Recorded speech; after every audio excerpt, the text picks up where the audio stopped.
Et j'ai le plaisir de recevoir Magali Gétré. Bonjour, vous êtes la fondatrice de cette association PADEM, qui est l'acronyme de Programme d'aide et de développement destiné aux enfants du monde.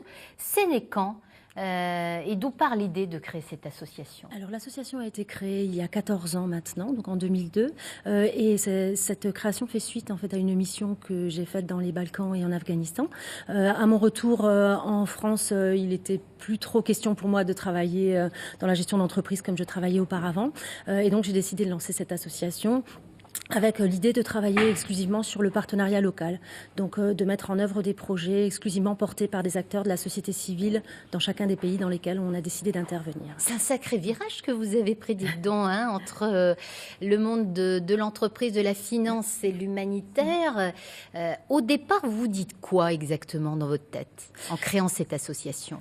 Au départ, l'idée est part de la constatation que j'ai pu avoir donc lors de mes missions, c'est-à-dire qu'il y avait peut-être possibilité de faire un peu de l'humanitaire différemment, c'est-à-dire pas seulement en envoyant des expatriés sur le terrain, mais aussi en mettant en avant les partenaires locaux, la société civile locale. Ouais. Et en rentrant en fait au Luxembourg, l'idée a été de se lancer carrément dans l'aventure en démarrant d'un terrain que je connaissais bien qui était les Balkans, dans lesquels j'avais laissé un certain nombre d'amis, de contacts. Et donc c'est ainsi qu'on a pu commencer nos premiers projets. Alors quelles sont vos réalisations aujourd'hui ? Alors actuellement, je peux vous parler de ce qu'on fait actuellement. Donc on travaille sur 38 projets à l'heure actuelle. Donc c'est énorme. C'est énorme, donc 35 projets à l'étranger et 3 projets en Moselle et au Luxembourg essentiellement. On en reparlera, oui. Ouais. Et donc c'est des projets de développement international, donc dans le domaine de l'amélioration de l'habitat, l'accès à l'eau, dans le domaine de l'aide à l'enfance, l'éducation, le soutien aux personnes handicapées, le soutien aux femmes violentées. Donc c'est très différent. Alors on va justement regarder un reportage sur l'une de vos missions. Ça se passe dans un bidonville au Kenya. En plein cœur de la capitale Nairobi, s'étend le plus grand bidonville d'Afrique, Kibera.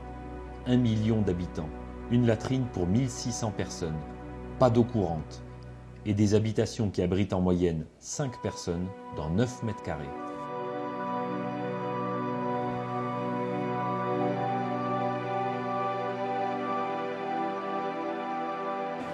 Nous rencontrons Lainette, une adolescente de 17 ans qui a toujours vécu dans Kibera.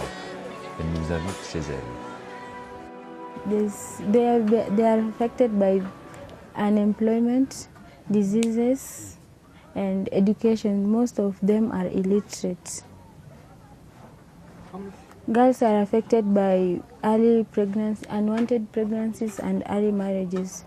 The early marriages comes because their parents force them to get married. À Kibera, pour 43% des jeunes femmes, la première expérience sexuelle est non désirée. Dans ces conditions de vie extrêmes, a été créée une école pour les adolescentes du bidonville, la Girls Soccer Academy de Kibera. En voici son fondateur. Yeah, I was born in Kibera. I've been living here for all my time. Although I lost both my parents at a very early age, then I was left with my grandmother. I felt at some point that I had to give something back to the community that has always stood by me and supported me throughout my education. The school started as a very small room, and we had no desks, and we had only a very small blackboard and no books really for the students. PADEM is a French organization, and when they came we had a chance to have a one-on-one talk, and they had a chance to see for themselves and do the needs assessment what was needed to be done and how it was supposed to be done. I would like to be an engineer, a computer engineer.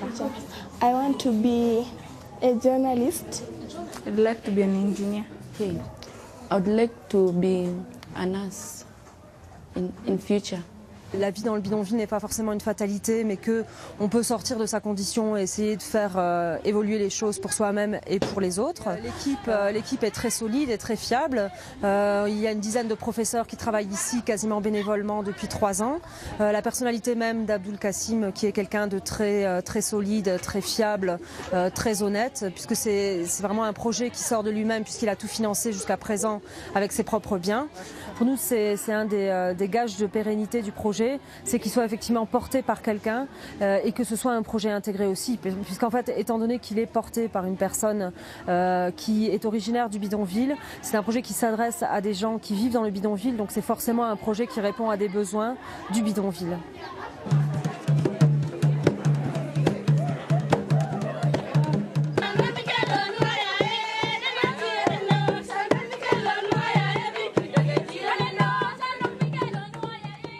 Alors Magali, c'est un projet qui remonte à 2008. Ouais. Est-ce que vous l'avez suivi? Est-ce que vous savez où c'en est aujourd'hui? Oui, tout à fait. Ce projet est toujours en cours à l'heure actuelle.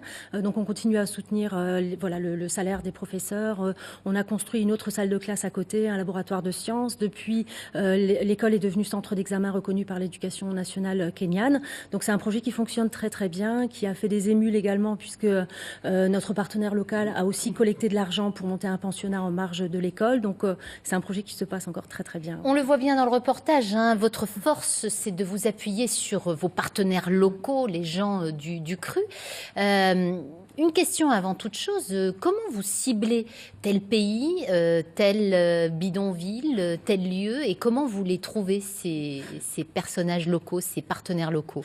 Alors ça se prépare en fait, c'est ce qu'on appelle une mission exploratoire. Donc on décide de partir dans un pays parce qu'on est appelé par quelqu'un de notre réseau qui nous dit qu'on a des choses éventuellement à faire, que suivant notre manière de travailler, on pourrait apporter quelque chose. Dans ce cas-là, on se rend dans un pays, mais on étudie au préalable toutes les associations locales qui seraient susceptibles de porter des projets que nous, on soutiendrait. Ensuite, on les contacte, on va les rencontrer et ensuite, on les accompagne dans le montage d'un projet, dans toute la programmation du projet. Donc, ça part vraiment d'un besoin. On n'impose rien du tout. On est à l'écoute quand on arrive dans un pays et on écoute vraiment quels sont les besoins et quels sont les meilleurs moyens pour y répondre. Donc vous restez combien de temps en moyenne sur place pour tisser ce lien qui va donner les résultats que l'on peut voir, quoi? Au départ, on part entre 15 jours et 3 semaines, pardon. Et ensuite, en fait, le lien se fait progressivement par les moyens de communication modernes, donc par Internet, etc. Il y a de nombreux échanges jusqu'à l'aboutissement d'un projet. Et comment vous financez ces projets? Alors, en fait, on a une dynamique de projet dans le financement de nos projets également, c'est-à-dire qu'une fois qu'un projet est écrit, on va essayer de trouver un bailleur de fonds. Donc, en général, c'est une fondation privée où, depuis peu, nous sommes agréés par le ministère des Affaires étrangères au Luxembourg, donc depuis 3 ans. À ce moment-là, on arrive avec notre projet et on propose ceci à des bailleurs de fonds. Et voilà, et ensuite, on est... Et vous êtes missionné par ces bailleurs ou ces fondations, telles la Fondation Abbé Pierre ou encore celle d'Air France, hein, pour les plus connus, qui vous mandatent en quelque sorte pour agir sur le terrain. C'est ce qui assure la solidité de vos projets. Vous ne faites pas appel forcément à des dons pour les financer. Tous les dons sont bienvenus, bien sûr, mais effectivement, on a une dynamique de projet. Nos projets sont de budget qui varient entre 20 000 euros et 1 million d'euros. Donc, effectivement, les dons peuvent être bien sûr des compléments très intéressants, mais c'est vrai qu'on travaille plus du coup avec des fondations ou avec des organismes qui... Ce qui fait que paradoxalement, vous êtes peu connu, du coup. Vous travaillez dans l'ombre de ces gens-là. Ceci explique cela. C'est à spécifier. Comment est-ce que vous êtes perçu quand vous débarquez comme ça au Kenya ou ailleurs, au Sri Lanka, aux 4 coins du monde? Au départ, c'est vrai qu'on est accueilli avec un peu de méfiance de la part des partenaires parce qu'il y a eu beaucoup d'ONG qui sont passées avant nous, qui ont fait des promesses, etc. Mais à partir du moment où on ouvre le dialogue et où on dit qu'on est clairement à l'écoute des besoins des organisations, à ce moment-là, le dialogue passe bien et on arrive à construire une relation partenariale équilibrée. Donc c'est vrai que c'est très, très surprenant, comme le disait Abdoul dans le film, qu'on arrive en demandant quels sont vos besoins. Et c'est ça qui fait finalement la richesse de nos projets. Et vous n'êtes pas en concurrence avec d'autres ONG? Non, on n'est pas en concurrence. On essaye vraiment dans la mesure, toujours de travailler en complémentarité avec des partenaires qui n'ont pas forcément non plus des ONG internationales comme partenaires traditionnels aussi. Donc on est toujours en complémentarité. Avec une cible majeure quand même, c'est la protection des femmes, des enfants et des personnes handicapées dans le monde, avec des champs d'action qui peuvent être des aides dans l'habitat, l'éducation, l'économie, la sécurité sécurité alimentaire, la santé évidemment et j'en passe. Là en ce moment vous travaillez où alors vous parliez tout à l'heure d'un nombre de projets considérable. Comment vous arrivez à mener tous ces projets en même temps et où se situent-ils? Alors on travaille essentiellement en Asie, donc au Sri Lanka, en Inde, en Mongolie, mais également en Afrique, au Kenya, au Sénégal et en Amérique du Sud. Voilà, en Bolivie, au Pérou. Essentiellement, nos efforts actuellement sont concentrés sur l'Asie, donc le Sri Lanka, l'Inde, mais aussi sur le Sénégal. Et actuellement, on travaille sur un gros projet, c'est un programme accord cadre qu'on a soumis la semaine passée au ministère des Affaires étrangères à Luxembourg, focalisé sur l'enfance, en fait, l'enfance vulnérable dans ces pays, donc dans nos pays prioritaires. Voilà. Vous êtes une association luxembourgeoise? On est franco-luxembourgeois avec l'essentiel de nos activités sur Luxembourg. Vous êtes basé là-bas. Vous êtes combien à travailler au sein de l'ADEME? De PADEM, on est... De PADEM. On est 4 personnes. 4 personnes, avec quel profil?